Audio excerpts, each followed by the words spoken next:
Good morning, all of you. So let's start with our daily analysis of the Hindu newspaper dated 24th of January. So on the first page, there are two news which we are going to discuss. So first is about the protest which has been going on recently. So what the title of the news says, Mary Kom led panel to probe wrestlers charges. So यहाँ पे सबसे पहले हम समझते हैं basically यहाँ पर हुआ क्या। जो हमारे स्पोर्ट्स के जो आइकन्स हैं, स्पोर्ट्स प्लेयर्स हैं, उनमें से कुछ प्लेयर्स ने यहाँ पर क्या किया, 18 ऑफ जनवरी को जंतर मंतर पे इन दिल्ली यहाँ पे प्रोटेस्ट स्टार्ट किया। अब ये प्रोटेस्ट किसके खिलाफ था? That is against WFI, that is wrestling federation of India. अब यहाँ पे प्रोटेस्ट 18 जनवरी को स्टार्ट हुआ, फिर हमने देखा कि स्पोर्ट्स मिनिस्ट्री ने इसमें इंटरवीन किया, देन 19 जनवरी को यहाँ पे बातचीत हुई, 20 जनवरी को पूरा ये जो प्रोटेस्ट है इसको खत्म कर दिया गया।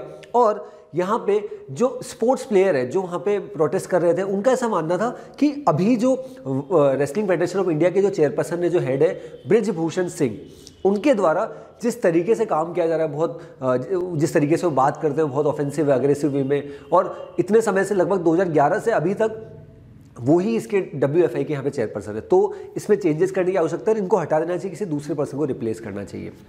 इसी के साथ साथ कुछ और दूसरी डिमांड्स भी थी कि कुछ कोचेस को भी चेंज किया जाए, और जो ब्रिजभूषण सिंह है उनकी कॉन्स्टिट्यूएंसी की अगर बात की जाए, केसरगंज इन उत्तर प्रदेश, वहाँ से बिलोंग करते हैं, तो वहाँ के स्पोर्ट्स प्लेयर को, या क्योंकि ये पूरी जो अकेडमी है ये लखनऊ में, तो उनको कहीं ना कहीं उनके जो एरिया के जो लोग होते हैं उनको कहीं ना कहीं फ़ायदा पहुंचाया जा रहा है, ऐसा यहाँ पर जो कुछ प्लेयर्स हैं उनका मानना है। प्लस डिमांड्स इनकी ये भी है कि जो अभी जो वहाँ पे प्लेस है, मतलब ये पूरा जो सेटअप है that is in Varanasi Uttar Pradesh, अभी लोग यहाँ पे ये चाहते हैं स्पोर्ट्स प्लेयर कि इसको शिफ्ट करके न्यू दिल्ली लाया जाए। सो ये सब डिमांड्स हैं। अब अल्टीमेटली ये सब बातें उन्होंने जो हमारे ऑनरेबल मिनिस्टर हैं स्पोर्ट्स मिनिस्ट्री के, दैट इज श्री अनुराग सिंह ठाकुर जी, उनके सामने अपनी बात रखी कि हमारी ये डिमांड्स हैं और आप इसको फुलफिल करिए। तो क्या ये डिमांड फुलफिल कर दी गई है? नहीं, ऐसा नहीं है। बेसिकली अभी तक क्या हुआ है कि ब्रिजभूषण सिंह ने फिर से अपनी ओर से एक प्रेस कॉन्फ्रेंस करी। उन्होंने यहाँ पर ये बताया कि अगर मैं ऐसे ये सब जो आप मेरे ऊपर एलिगेशंस लग रहे हैं, सेक्शुअल अब्यूज़ के, सेक्शुअल हरासमेंट के, ये सब केसेस यहाँ पे उनके अगेंस्ट में ऐसा बोला गया है, तो अगर ये सत्य निकलता है तो मैं क्या कर दूंगा, मैं फांसी लगा लूँगा। ये स्टेटमेंट है ब्रिजभूषण सिंह का। और उसी के साथ साथ उन्होंने ये भी बोला कि अगर कुछ स्पोर्ट्स प्लेयर को ऐसी दिक्कत है तो वो डायरेक्टली मुझे अप्रोच करते, या ऑनरेबल प्राइम मिनिस्टर को अप्रोच करते, या फिर रिस्पेक्टिव मिनिस्ट्री को अप्रोच करते, या फिर फेडरेशन को मतलब कहीं ना कहीं बात करते उनसे। बट यहाँ पे उन्होंने क्या किया, यहाँ पे डायरेक्टली यहाँ पे आप धरने पे यहाँ पे बैठ गए, और आपकी जो डिमांड्स है वो कहीं ना कहीं थोड़ी सी मतलब नाजायज़ है, ऐसा यहाँ पर ब्रिजभूषण सिंह जी का मानना यहाँ पर है। अब यहाँ पे स्पोर्ट्स मिनिस्टर ने क्या किया, स्पोर्ट्स मिनिस्टर ने इस पर संज्ञान लिया। उन्होंने यहाँ पर जैसे ही बातचीत करी सभी स्पोर्ट्स प्लेयर से, और उनको सांत्वना दी कि बहुत जल्द से जल्द ये जो इशू इसको रिजॉल्व किया जाएगा। अब इसके लिए यहाँ पर एक 5 मेंबर कमेटी यहाँ पर बनाई गई, और उस कमेटी को जो हेड करेंगे दैट इज जो हमारी ओलंपिक गोल्ड मेडलिस्ट भी है that is MC Mary Kom ji. वो इस पूरी कमेटी को 5 मेंबर कमेटी को यहाँ पर हेड करने वाले हैं, और 1 महीने का समय इनको दिया गया है ताकि ये पूरी जो इश्यूज एलिगेशंस लगे उसके बारे में पूरा यहाँ पर जानकारी निकाले, और अपनी रिपोर्ट 1 महीने में इनको सबमिट करनी रहेगी, ऐसा यहाँ पे बताया गया। अब इसमें बाकी और कौन लोग हैं उसके बारे में भी यहाँ पे बताया गया, और कौन कौन से प्लेयर्स इसमें बहुत ज़्यादा यहाँ पे प्रोटेस्ट कर रहे हैं उनका भी नाम आया, और काफ़ी स्पोर्ट्स प्लेयर का, स्पेशली सोशल मीडिया पे भी हमने देखा काफ़ी सारे वेटरन स्पोर्ट्स प्लेयर भी इस प्रोटेस्ट को यहाँ पर सपोर्ट कर रहे हैं। इसमें बाकी लोगों की अगर मैं बात करता हूँ कि कौन कौन इसमें इन्वॉल्व है बेसिकली इस कमेटी में, that is Yogeshwar Dutt ji, Olympic medalist हमारे, then Tripti Murgunde ji, then Rajesh Rajagopalan ji, and last is Radhika Sriman ji. So all these names are not so important, but हमें ये पता होना चाहिए कि इस कमेटी के हेड कौन है, कितने मेंबर कमेटी। सो 5 मेंबर कमेटी है, और इसको हेड कौन कर रहा है, MC मैरी कॉम जी इसको हेड यहाँ पे कर रहे हैं। देन सेकंड थिंग, मैंने कहा ना काफ़ी सारे बड़े बड़े स्पोर्ट्स प्लेयर्स इसमें यहाँ पे जो है प्रोटेस्ट कर रहे हैं, और like sports several top Haryana based sports players like Vinesh Phogat ji, then Bajrang Punia, Sakshi Malik, so all, even हमने देखा था जो विजेंद्र सिंह जी है वो भी यहाँ पे आए थे। तो काफ़ी सारे बड़े बड़े स्पोर्ट्स पर्सनालिटीज़ वहाँ पे आ रहे हैं, और वो अपने अपने डिमांड्स रख रहे हैं कि जिस तरीके से यहाँ पे ब्रिजभूषण सिंह जी के द्वारा इसको चलाया जा रहा है पूरे फेडरेशन को, ये गलत है, और अब हम इसमें यहाँ पे चेंजेस चाहते हैं। So this was about this whole news. चलिए आगे बढ़ते हैं। Then on the right hand side of this news, another news which we are going to discuss. So what the title of this news says, 21 islands named after Paramvir Chakra awardees. So यहाँ पे honourable prime minister ने virtually यहाँ पे 21 Andaman and Nicobar के जो islands हैं उनका यहाँ पर रीनेमिंग किया, उनका नाम रखा। और ये किसके नाम पे रखे गए? वो हमारे जो परमवीर चक्र अवॉर्डीज जो रहे, जिन्होंने हमारे देश के लिए बलिदान दिया, उनके नाम पे यहाँ पे ये रखे गए। सो यहाँ पे बात की जाए तो इसको सेलिब्रेट किया, मतलब जब इसका इनॉग्रेशन हुआ तब पूरी इसकी बात की गई। और उसके साथ साथ कल 23 जनवरी को हमारे देश ने जो हमारे नेताजी सुभाष चंद्र बोस जी, उनकी जन्म जयंती भी मनाई, birth anniversary. So last year ही हमने देखा था हमारे ऑनरेबल प्राइम मिनिस्टर ने जो दिल्ली में जो उनका एक होलोग्राम बेस्ड स्टैच्यू अनवील करने की यहाँ पर बात की थी। हालांकि वो बाद में ग्रेनाइट बेस्ड स्टैच्यू बनने वाला है, बट स्टार्टिंग में ये जो है उस पर किस पे होलोग्राम बेस्ड स्टैच्यू यहाँ पर बना। सो तभी यहाँ पे ऑनरेबल प्राइम मिनिस्टर ने लास्ट ईयर ही अनाउंस कर दिया था 2022 में कि अब हम 23 जनवरी को पराक्रम दिवस के नाम से मनाएंगे। सो इसी की वजह से पराक्रम दिवस पे के उपलक्ष्य में बहुत सारे यहाँ पर इवेंट्स यहाँ पर हुए। और इवन जो सेशन ऑफ पार्लियामेंट यहाँ पे चल रहा है, वहाँ पे भी हमने देखा कि लोकसभा के जो स्पीकर है श्री ओम बिरला जी और बाकी और कुछ लीडर्स, उन्होंने यहाँ पे जो है सुभाष चंद्र बोस जी को यहाँ पे याद किया। सो this was about this news. So basically यहाँ पर रीनेमिंग हुई है, बट अल्टीमेटली ये 23 जनवरी को करना वो कहीं ना कहीं हमारे लिए पराक्रम दिवस इंपॉर्टेंट हो जाता है कि वो क्यों यहाँ पर मनाया जाता है और किस ईयर यहाँ पे ऑनरेबल प्राइम मिनिस्टर ने इसका अनाउंसमेंट यहाँ पे किया। चलिए आगे बढ़ेंगे अब नेक्स्ट न्यूज पे। Okay, 1 second. This is the city part, this we can skip, this also state news, lot of political news are there, this is an advertisement, can skip. Okay, so today we'll be discussing 3 editorials and 1 opinion. So what the title of the first editorial says, democracy and its structural slippages. So यहाँ पे author ने बात की है democracy की, और democracy किस तरीके से आज की स्थिति में किस तरीके की डेमोक्रेसी हमारे देश में और किस तरीके के वोट बैंक की पॉलिटिक्स यहाँ पे होने लग गई है। ये यहाँ पे ऑथर ने जब इस पर्टिकुलर एडिटोरियल की स्टार्ट करी तो वो इस स्टार्टिंग में यहाँ पे बताया कि डेमोक्रेसी कोई ऐसा नहीं कि बहुत पुराना फिनोमिना है या बहुत पुरानी कहीं ना कहीं सिस्टम है। डेमोक्रेसी लगभग 100 साल पुराना है, और 100 साल भी यहाँ पे मैक्सिमम बताया गया, क्योंकि काफ़ी कुछ देशों का यहाँ पे एग्जांपल दिया गया ऑथर ने जहाँ पे डेमोक्रेसी बहुत लेट आई। जैसे स्विट्जरलैंड में डेमोक्रेसी 1971 में आई, इसी के साथ फ्रांस में 1944, in the same way UK में 1930, तो ये सब बताया गया। In the same way India is also democratic country, हमारे यहाँ पे भी चुनाव होते हैं, उन सब की बात की गई। अब यहाँ पे किस तरीके से डेमोक्रेसी यहाँ पर बढ़ी, जैसे से इवॉल्व हुई और धीरे धीरे स्टेट्स को यहाँ पे पावर मिला, फिर इलेक्शंस होते रहे और अल्टीमेटली हर जगह अलग समय रहता है, 5 साल 4 साल का टेन्योर यहाँ पे रहता है। जैसे हमारे देश में 5 ईयर्स का टेन्योर लोकसभा के लिए रहता है और एमएलएस के लिए रहता है, और राज्यसभा के लिए 6 years. In the same way US में 4 ईयर्स का टेन्योर रहता है, राइट। सो उसी के बारे में यहाँ पर ऑथर ने बताया कि किस तरीके से डेमोक्रेसी अपने आप में एक इंक्लूसिव कहीं ना कहीं गवर्नमेंट बताती है, जहाँ पे सभी को रिप्रेजेंटेशन मिलता है, और एज एन इंडिपेंडेंट अगर आप चुनाव लड़ना चाहते हैं तो आपके पास अपॉर्चुनिटी थी, तो काफ़ी सारी चीज़ें। बट यहाँ पे ऑथर ने बात की कि किस तरीके से डेमोक्रेसी यहाँ पर बढ़ा है, उसी के साथ साथ कैपिटलिज्म की भी यहाँ पे बात की गई कि किस तरीके से कैपिटलिज्म भी हमारे देश में यहाँ पर बढ़ा है, और उसी की यहाँ पर बात की गई कि बहुत सारे land labour and autocratic movements यहाँ पे हुए हमारे देश में। और उसके बाद धीरे धीरे आज अगर हम देखते हैं डेमोक्रेसी, तो डेमोक्रेसी अपने आप में एक बहुत बड़ा यहाँ पर एक रोल प्ले कर रही है सभी देशों के लिए, राइट। इसके बारे में अब यहाँ पे बात की कि अगर किसी देश में हम डेमोक्रेसी रहती है तो इसका क्या ये मतलब है कि जो इलेक्शंस वहाँ पे हो रहे हैं वो फ्री एंड फेयर है, क्योंकि डेमोक्रेसी में इसीलिए होता क्या है कि एज एन इंडिविजुअल कोई भी, बिकॉज इलेक्शंस में आप पार्टी सिंबल पे तो खड़े हो ही सकते हैं, बट कोई भी अगर इंडिविजुअल चाहता है कि इफ ही और she is having enough power enough support then he can contest the election as an independent as well. So ये अधिकार हमको कहाँ से, अल्टीमेटली हमको डेमोक्रेसी प्रोवाइड करती है कि आप भले आपके पास कोई पॉलिटिकल पार्टी का सिंबल नहीं, but still you can contest election. So in the same way यहाँ पर ऑथर का ऐसा मानना है कि क्या हमने चलो ठीक है डेमोक्रेसी को इंस्टॉल कर लिया सभी देशों में, हमारे देश में भी डेमोक्रेसी है, क्या अब भी इलेक्शंस यहाँ पे फ्री एंड फेयर होते हैं या इसमें कुछ चेंजेस होते हैं? देखिए फ्री एंड फेयर इलेक्शंस, क्योंकि बेसिकली यहाँ पर होता क्या है कि 50% मेजोरिटी और माइनॉरिटी, बेसिकली कोई भी सरकार को अगर आना है केंद्र में या राज्य में तो होता क्या है 50% + 1, आपकी एक सीट ज़्यादा होगी 50% से तो आप मेजोरिटी है। बट अभी पिछले कुछ समय से हम या जब देखते हैं, जब से कोएलिशन गवर्नमेंट का कॉन्सेप्ट यहाँ पर आया है, बहुत सारी सरकारें मिलकर यहाँ पर सरकार बनाती है, तो in the same way 30 to 40% भी अगर किसी को सीट्स यहाँ पर मिल जाती है तो that political party can form the government. ऐसा हमने कुछ एग्जाम्पल्स देखे कि इतना वोट शेयर भी मिलता है तो बना लेते हैं, क्योंकि कोएलिशन होता है तो उनके परसेंटेज भी इनके साथ जुड़ जाते हैं, उनकी कुछ बाकी पॉलिटिकल पार्टीज की सीट्स भी यहाँ पे जुड़ जाती है।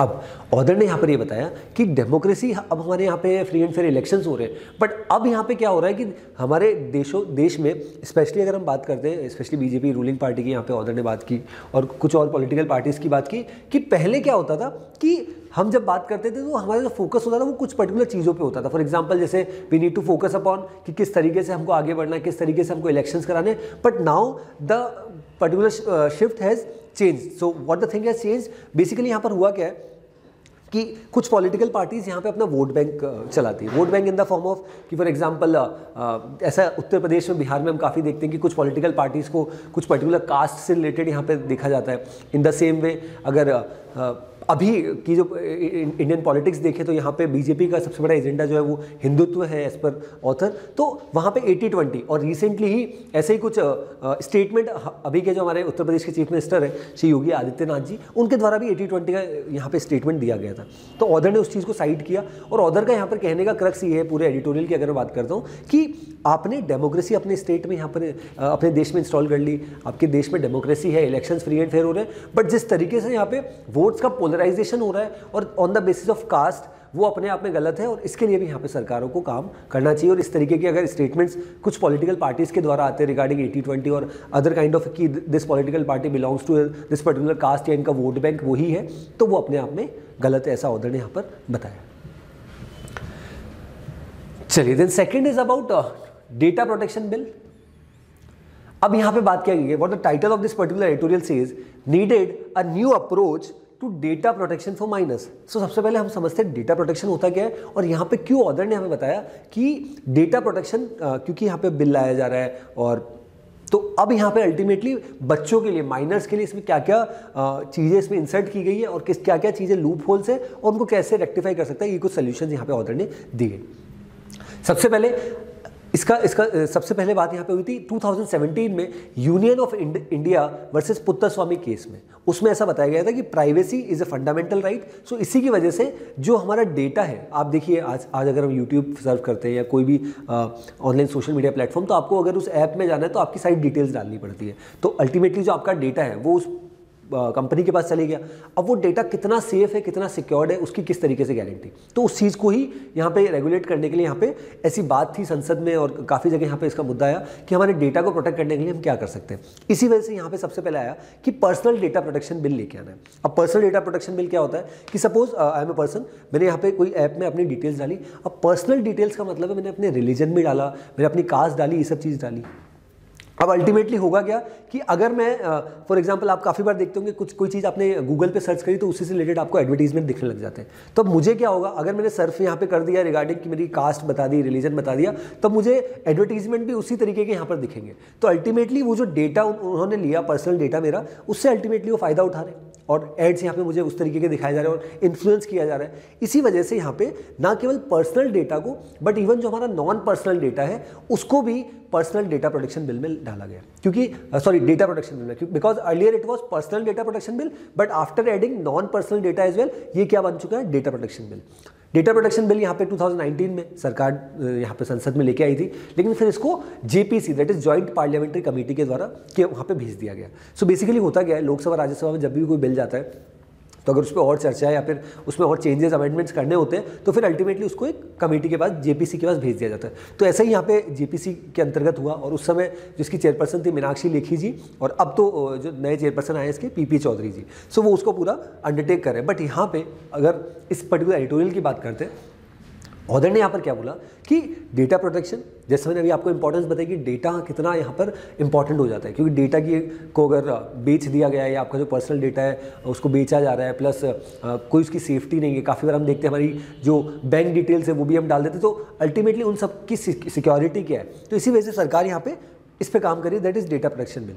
अब यहाँ पे ऑर्डर ने बोला कि डेटा प्रोटेक्शन बिल अब यहाँ पे लाया जाएगा, digital data protection bill. Ultimately उससे होगा क्या कि हमारा डेटा सिक्योर किया जाएगा। बट अब यहाँ पे इसमें माइनर्स जो 18 ईयर्स के कम के बच्चे हैं उनको भी यहाँ पे इसमें इंक्लूड किया जा रहा है, क्योंकि इंटरनेट आज के समय में बच्चे सब हर एज, हम कह सकते हैं हर वर्ग के बच्चे यहाँ पे यूज़ करते हैं, या हर वर्ग के लोग यहाँ पे इसको यूज़ करते हैं, including childrens, adults, everyone, right. So basically यहाँ पर हो क्या रहा है, ऑर्डर ने बोला कि ये जो गैप यहाँ पे, ये जो बिल यहाँ पे लाया गया, इसके क्या क्या फॉल्ट है उसकी बात करते हैं। सो पहला फॉल्ट यहाँ पे ऑर्डर के अकॉर्डिंग कि instead of incentivizing online platforms to proactively build safer and better services for minors, the bill relies on parents to grant consent. तो बेसिकली यहाँ पर ऑथर का ऐसा मानना है कि यहाँ पे सरकार को क्या करना चाहिए था कि पर्सनल डेटा प्रोटेक्शन बिल में जो ऑलरेडी जो कंपनीज आ रही है उनके ऊपर कार्य करने की यहाँ पर जरूरत थी, बट उन्होंने क्या किया, उन्होंने अल्टीमेटली माइनर्स के लिए यहाँ पर रूल्स नहीं बनाए, बट जो कंपनीज है या अगर फॉर एग्जांपल कोई बच्चा वहाँ पे यूज़ कर रहा है डेटा या उसको मतलब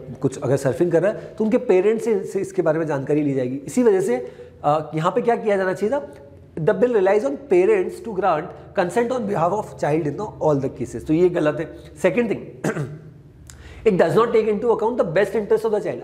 आज के समय में हम देखते हैं कि इन टर्म्स ऑफ टेक्नोलॉजी काफ़ी सारी चीज़ों में पेरेंट्स डिपेंडेंट है अपने चिल्ड्रंस पे।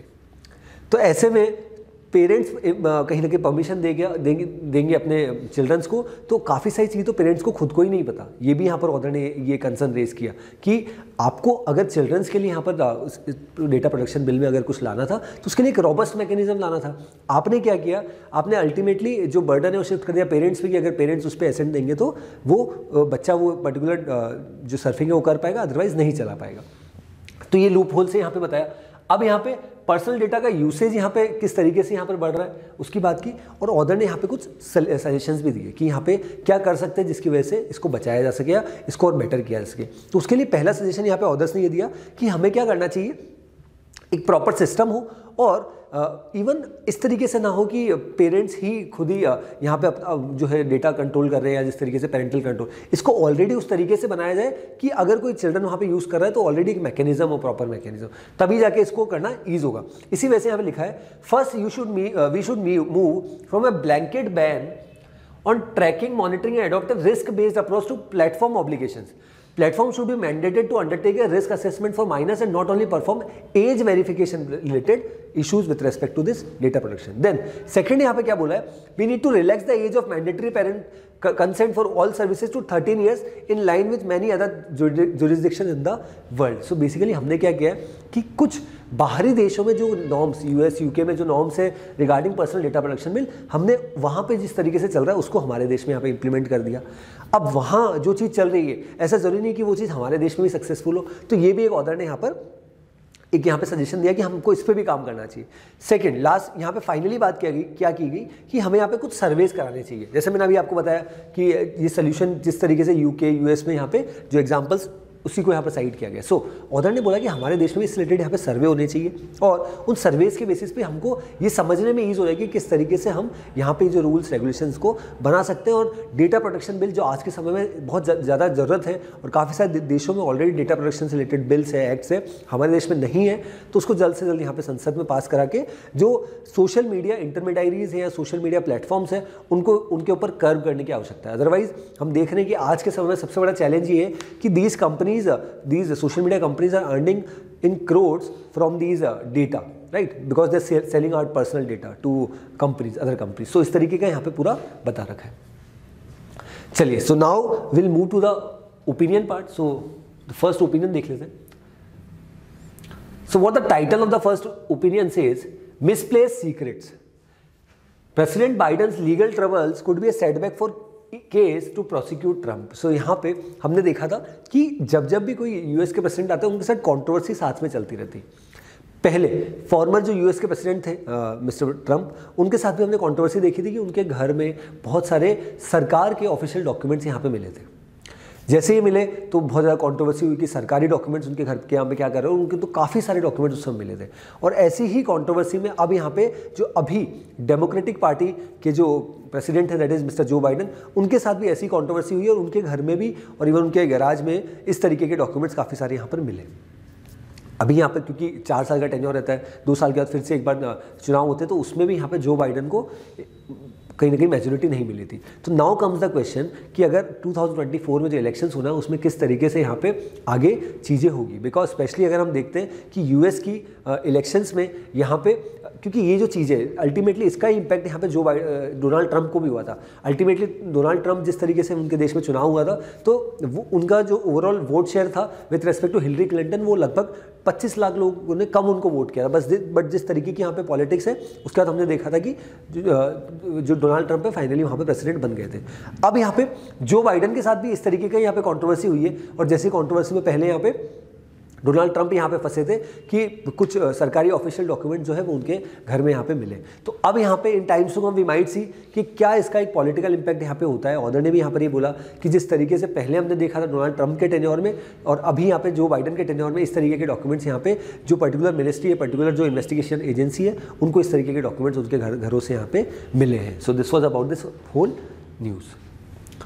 Then we'll move to the next editorial. As I told you, we'll be discussing today 3 editorials. So the first editorial on 7 pages, an India chapter for foreign universities. So even in our yesterday's explained, we had discussed कि अब यहाँ पे क्या हो रहा है कि Indian university foreign university में फॉरेन कंट्री में जाके अपनी ब्रांच या अपनी सेटअप कर सकती है अगर कोई यूनिवर्सिटी सेटअप करना चाहती है। अब इन द सेम वे यहाँ पे आज हम पढ़ेंगे कि क्या कोई फॉरेन यूनिवर्सिटी हमारे देश में भारत में आके अपनी यूनिवर्सिटी सेटअप कर सकती है क्या? बिल्कुल कर सकती है। अभी यूजीसी ने क्या किया, नई गाइडलाइंस यहाँ पे इशू की है। इनिशियली इस गाइडलाइंस में ऐसा था कि टॉप 100 यूनिवर्सिटीज़ जो है हमारे वर्ल्ड में वो ही यहाँ पे आ सकती है, बट अब उसको अमेंड करके टॉप 500 कर दिया। अब इसका अल्टीमेटली यहाँ पर पर्पस क्या, और ऑर्डर ने कुछ यहाँ पे बातें बताई कि अल्टीमेटली क्या वो यूनिवर्सिटीज़ भारत में आएगी या नहीं आएगी। इनिशियली जो ऑर्डर है उन्होंने इससे स्टार्ट किया कि ये बहुत अच्छा मूव है कि अभी तक सरकारों ने इसके बारे में कोशिश नहीं करी थी, बट अल्टीमेटली यहाँ पर एक सरकार आई है जिसने इंडियन यूनिवर्सिटीज़ को भी बाहर भेजा है और फॉरेन यूनिवर्सिटीज़ को भी एक प्लेटफॉर्म दिया है कि वो इंडिया में आके अपनी ब्रांचेस सेटअप कर सकते हैं। इससे सबसे बड़ा फ़ायदा क्या होगा कि अल्टीमेटली जो हमारे इंडियन स्टूडेंट्स हैं जो अभी तक फॉरेन जाते थे, उनको फॉरेन जाना पड़ता था फॉर टेकिंग हायर एजुकेशन, उनको वही चीज़ यहाँ पे मिल जाएगी। सबसे अच्छी बात कि उन यूनिवर्सिटीज़ को फुल ऑटोनॉमी दी जाएगी, मतलब उनकी फंक्शनिंग में किसी भी तरीके का हस्तक्षेप यहाँ पे सरकार नहीं करेगी। बट अगर कोई करिकुलम में कुछ ऐसा रहता है वो हमारे देश के इंटरेस्ट के खिलाफ रहता है तो उसके ऊपर जरूर एक्शन लिया जाएगा, उसको भी यहाँ पे ऑर्डर ने बताया। और अल्टीमेटली एक बहुत अच्छा प्लेटफॉर्म है। बट ऑर्डर ने एक चीज़ और बोली कि ये जो बड़ी बड़ी यूनिवर्सिटीज़ ये सब एनजीओ के रूप में काम करती है। हम देखते हैं काफ़ी सारी यूनिवर्सिटीज़ ऐसी होती है जो नॉन गवर्नमेंटल ऑर्गेनाइजेशन के थ्रू काम करती है। अब एक नए देश में आना, अपनी ब्रांच सेटअप करना या अपना ऑफिस यहाँ पे पूरा सेटअप करना, कैंपस सेटअप करना, इतना पैसा लगाना और फिर जो नॉलेज है वो इम्पार्ट करना और ये हमारे देश के रूल्स रेगुलेशन सबको फॉलो करना, तो क्या ये बहुत इजी होगा एक फॉरेन यूनिवर्सिटी के लिए हमारे देश में आके सेटअप करना? तो ये ऑर्डर ने अपने आप एक क्वेश्चन यहाँ पे ओपन एंडेड क्वेश्चन यहाँ पे पूछा है कि कितना ईजी यहाँ पर ये होने वाला है। क्योंकि सरकार ने बोला, यूजीसी ने यहाँ पे बोला कि हम जितने भी नॉर्म्स है, रूल्स रेगुलेशन, उनमें बहुत ढिलाई रखेंगे और बहुत आसानी से यहाँ पर फॉरेन यूनिवर्सिटीज़ हमारे देश में ब्रांच सेटअप कर पाएगी। So ultimately the ball lies in the hands of the foreign universities, because अभी भी रिसेंटली हमने देखा कि Indian universities are also eyeing कि हम फॉरेन में जाके अपनी ब्रांच सेटअप यहाँ पे करें। अब यहाँ पे ऑर्डर ने फाइनली यहाँ पर ये बोला कि इसका सबसे बड़ा फायदा ये होगा कि अभी तक क्या होता था कि जब कोई इंडियन स्टूडेंट फॉरेन में जाता था तो वहाँ का रहने का एक्सपेंडिचर या इवन ट्रैवलिंग एक्सपेंडिचर, इसकी वजह से जो है फॉरेन एक्सचेंज जो है वो, क्योंकि अल्टीमेटली आपको डॉलर्स में यहाँ पे पेमेंट करना पड़ेगा अगर आप यूएस में जा रहे हैं फॉर एग्जांपल, तो अल्टीमेटली उससे जो डॉलर है वो अल्टीमेटली वहाँ पे बढ़ेगा और हमारे यहाँ पे हमको रुपीज़ में पेमेंट करना पड़ेगा तो रुपया कमज़ोर होगा। तो इसका अल्टीमेट फ़ायदा हमें यूनिवर्सिटी सेटअप होगी नहीं होगी that we might see in future, but order के अकॉर्डिंग कि इससे अल्टीमेटली जो फॉरेन करेंसी हमारे देश से जो बाहर जा रहा है उसको हम रोक पाएंगे और अल्टीमेटली क्योंकि अगर वो जो यूनिट है, वो जो कैंपस है, वो अगर हमारे देश में आ गया तो पेमेंट भी इंडियन रुपी में होगा और उसी तरीके से पूरा यहाँ पे सेटअप चलेगा। तो ये यहाँ पे पूरे एडिटोरियल में यहाँ पर ऑर्डर ने बताया इसमें। चलिए next, then will move to the explain section. So in the explain section today will be discussing the tussle which has been going on between the executive and the judiciary, and what the title of this particular explains is the basic structure of the constitution। अब यहाँ पे बात की गई है, हम लगभग 10 से 15 दिन से ये चीज़ देख रहे हैं कि एग्जीक्यूटिव और जुडिशरी के बीच में कंटिन्यूस टसल यहाँ पे चल रहा है। किस चीज़ का टसल है कि एग्जीक्यूटिव यहाँ पर बोलता है कि जिस तरीके से सुप्रीम कोर्ट में अपॉइंटमेंट्स यहाँ पर हो रहे हैं, कॉलेजियम सिस्टम जिस तरीके से चल रहा है उसमें चेंजेस करने की आवश्यकता है। और जुडिशरी इज एडमेंट कि हम तो कहीं ना कहीं सुप्रीम कोर्ट के कस्टोडियन है और जिस तरीके से हम काम कर रहे हैं, आपका काम अलग है, लेजिस्लेचर अपना अलग काम करता है, एग्जीक्यूटिव अपना अलग काम करता है और जुडिशरी अपना अलग काम करता है। तो यहाँ पे क्यों लेजिस्लेचर और एग्जीक्यूटिव कहीं ना कहीं जुडिशरी के काम में हस्तक्षेप कर रहा है, अपॉइंटमेंट्स में हस्तक्षेप कर रहा है? तो ये स्टार्ट कहाँ से हुआ? जब से कहीं ना कहीं हमारे honourable union minister Kiren Rijiju जी ने इसके बारे में स्टेटमेंट देना स्टार्ट किया। देन हमारे जो newly appointed vice president honourable Jagdeep Dhankhar ji, उन्होंने इससे रिलेटेड काफ़ी सारे वक्तव्य यहाँ पर दिए। देन उसी के बाद जो हमारे honourable CJI chief justice of India honourable DY Chandrachud ji, उन्होंने भी इसके बारे में यहाँ पर फिर से सरकार को यहाँ पर कटघरे में रखा। तो उसके बाद ये कॉन्ट्रोवर्सी यहाँ पर पूरी स्टार्ट होना यहाँ पर चालू हो गई। सो अल्टीमेटली यहाँ पर क्या हुआ, यहाँ पर ऑर्डर ने बताया कि बेसिक स्ट्रक्चर क्या है कि आपने अगर Kesavananda Bharati case versus state of Kerala अगर पढ़ा है तो उसमें क्या है कि उसमें 13 जज की बेंच थी और 7:6 की यहाँ पर मेजोरिटी आई थी और अल्टीमेटली ये हुआ था कि आप संविधान जो है हमारा कॉन्स्टिट्यूशन उसका जो बेसिक स्ट्रक्चर है उसमें चेंजेस नहीं कर सकते, आप थ्रू अमेंडमेंट्स यहाँ पे चेंजेस कर सकते हैं, बट जो बेस है संविधान का उसमें चेंजेस नहीं कर सकते।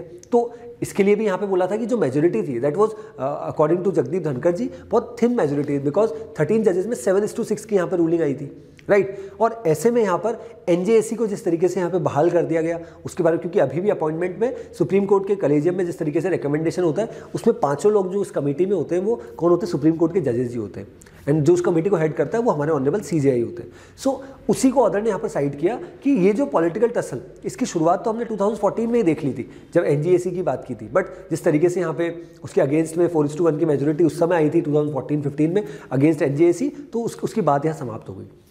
लेकिन अब फिर से यहाँ पे सरकार ऐसा चाहती है कि जिस तरीके से जुडिशरी में अपॉइंटमेंट्स हो रहे हैं वो गलत है और कुछ रिप्रेजेंटेटिव्स यहाँ पे स्टेट और यूनियन गवर्नमेंट के उनमें होने चाहिए, इसी वजह से ये फिर से टसल यहाँ पे स्टार्ट हुआ है। सो अब अल्टीमेटली यहाँ पर ऑर्डर ने काफ़ी सारे केसेस यहाँ पे जो मिनर्वा केस है उसकी बात की गई, प्लस केशवानंद भारती केस जिसके बारे में हमने समझा कि बेसिकली उसमें हुआ क्या था, और इंदिरा गांधी गवर्नमेंट जैसे यहाँ पर अपना चुनाव जीती थी उसके बाद में ये केस बहुत ज़्यादा यहाँ पर कंट्रोवर्सी में आया था और बहुत फेमस लैंडमार्क जजमेंट यहाँ पर है Kesavananda Bharati versus state of Kerala. So अब यहाँ पे आज की स्थिति हम देखते हैं तो जो गवर्नमेंट है वो यहाँ पर ये चाह रही है कि किस तरीके से हम इसमें चेंजेस कर सकें और गवर्नमेंट ऑफिशियल्स को यहाँ पे लाया जा सके, सो दैट जो mayor on the basis of recommendation यहाँ पे हाई कोर्ट सुप्रीम कोर्ट का में जो जजेस का एलिवेशन होता है, और यहाँ पे जो मिनिस्टर्स हैं उनका ये भी मानना है कि एलिवेशन जो होता है वो on the basis of recommendation होता है। और अगर अभी रिसेंटली इस तरीके का स्टेटमेंट हमें देखने को मिला कि जब supreme court high court collegium ने कुछ रिकमेंड किया, सरकार ने वो नाम वापस कर दिए, तो 20 जनवरी को जो सुप्रीम कोर्ट है उन्होंने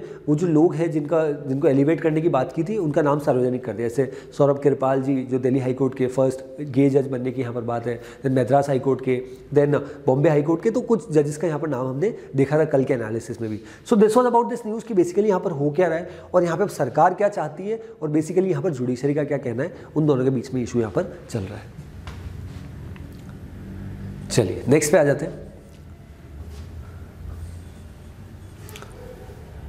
So this was about the news which we discussed, that is PM leaders paid tribute to Netaji at Parliament Hall. So हमने देखा लास्ट ईयर ही 23 जनवरी को हम से पराक्रम दिवस के रूप में मनाते हैं और यहाँ पे बर्थ एनिवर्सरी जो थी हमारे नेताजी सुभाष चंद्र बोस जी की, उस पर काफ़ी सारे लीडर्स ने अपनी बात बोली और जो है कहीं ना कहीं as you can see in the photograph itself that जो हमारे कांग्रेस के जो प्रेसिडेंट है दैट इज़ मल्लिकार्जुन खड़गे जी और हमारे honourable prime minister mister Modi, उनके साथ वो सब यहाँ पे मिल रहे हैं, बातचीत कर रहे हैं और अल्टीमेटली यहाँ पर जो है जितना कंट्रीब्यूशन यहाँ पर रहा है, क्योंकि यहाँ पे एड्रेस भी हुआ है और एड्रेस किसने किया, यहाँ पे हमारे यूनियन लोकसभा के जो स्पीकर हैं ओम बिरला जी, उन्होंने यहाँ पे एड्रेस किया और उस एड्रेस में ही उन्होंने बताया कि किस तरीके से सुभाष चंद्र बोस जी का यहाँ पर कॉन्ट्रीब्यूशन रहा हमारे देश में, तो उन सबको हाईलाइट यहाँ पे किया गया by different leaders.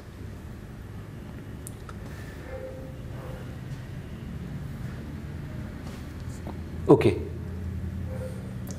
so this is the same thing which we discussed recently. So basically यहाँ पर क्या हुआ है that judges don't face polls but people are assessing them. So basically यहाँ पर बात की गई है, ये जो इशू हमने देखा between legislature executive and judiciary, तो उसी में यहाँ पर जो यूनियन मिनिस्टर है लॉ मिनिस्टर किरण रिजिजू, उन्होंने स्टेटमेंट दिया है कि जजेस डोंट फेस पोल्स और but people are assessing them. So basically यहाँ पर उनका कहना ही है कि अगर किसी भी जज का ऑन द बेसिस रिकमेंडेशन अगर एलिवेशन होता है हाई कोर्ट या सुप्रीम कोर्ट के जज में, तो वो हमेशा के लिए वहाँ पर रहते हैं टिल इटर्निटी, जब तक उनका रिटायरमेंट नहीं होता तब तक वो उस पोस्ट पर रहते हैं।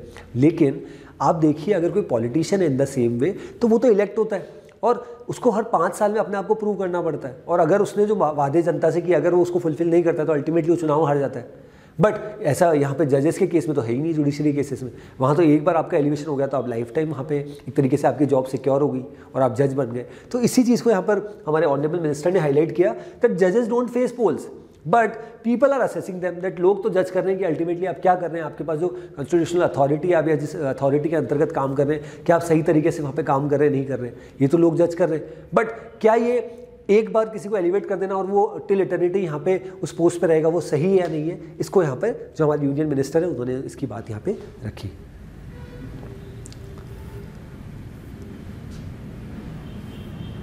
Okay, so as we are already aware कि डिफेंस सेक्टर में हम यहाँ पे हर सेक्टर में स्पेशली काफ़ी सारे सेक्टर में हम आत्मनिर्भर भारत की तरफ बहुत अच्छा यहाँ पे प्रयास हम कर रहे हैं under the leadership of honourable prime minister. So in the same way एक और यहाँ पे हमारे लिए एक बहुत बड़ा अचीवमेंट है, दैट इज INS वजीर 5th स्कॉर्पियन सबमरीन कमीशन। सो यहाँ पे बॉम्बे में INS वजीर जो 5th हमारी सबमरीन है उसको कमीशन कर लिया गया है। और 6th की भी यहाँ पर बात की जा रही है कि 6th जो है हमारी दैट इज वगशीर, उसको भी 2024 दैट मीन्स नेक्स्ट ईयर यहाँ पे कमीशन कर दिया जाएगा। सो उससे हमारी जो नेवी की जो कैपेबिलिटी है और आर्म्ड फोर्सेस की कैपेबिलिटी है उसमें और ज़्यादा यहाँ पर इजाफा होगा।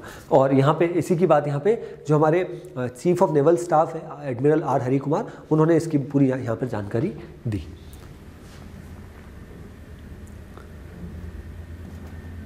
ओके, चलिए।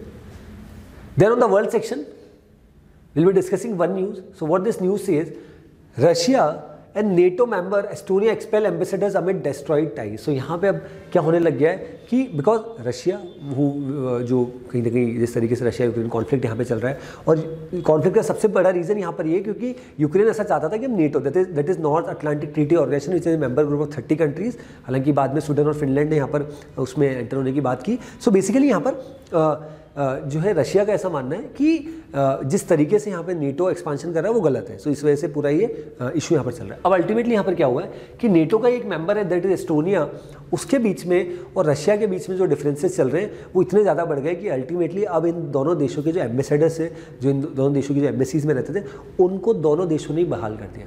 दैट मीन्स एक देश ने अपना एम्बेसडर वापस बुला लिया तो दूसरे ने भी दूसरे देश से वापस बुला लिया। तो अल्टीमेटली अब रशिया और एस्टोनिया के हम डिप्लोमेटिक अगर संबंधों की बात करें तो एक तरीके से यहाँ पे समाप्त हो चुके हैं, specially keeping in mind because of this conflict which has been going on. So this was about this news. So that's why Russia NATO members Estonia expel ambassadors amid destroyed ties. Okay, so herein I conclude with today's session. So that's all from my side. Thanks for watching.